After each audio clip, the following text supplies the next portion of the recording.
અમરેલી જિલ્લાના નવા ખીજડીયા ગામના પાટિયા પાસે ઓટો રિક્ષા અને કેરી કંપનીની ગાડી વચ્ચે ભયાનક અકસ્માત સર્જાયો હતો.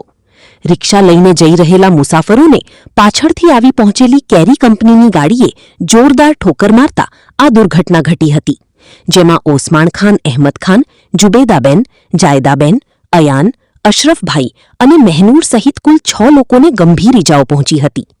આ સમયે સ્થળ પર લોકટોળા એકઠા થઈ ગયા હતા અને લોકો ઇજાગ્રસ્તોની વહારે આવ્યા હતા.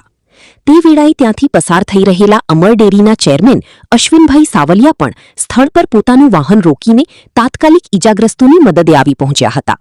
તેમણે 108ને ફોન કરીને જાણ કરી તમામ ઇજાગ્રસ્તોને સમયસર અમરેલીની સિવિલ હોસ્પિટલ ખાતે ખસેડવાની વ્યવસ્થા કરી હતી, જ્યાં હાલ તમામની સારવાર ચાલી રહી છે.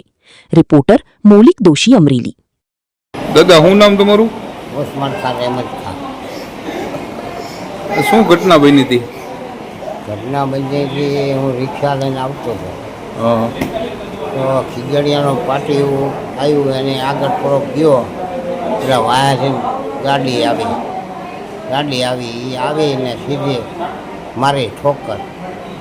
કેટલા જણાને લઈ ગયું? 6 જણાને લાગ્યું. કયું સાધન હતું? કેરી ગાડી હતી. તમારી પાસે કયું હતું? મારી પાસે રિક્ષા.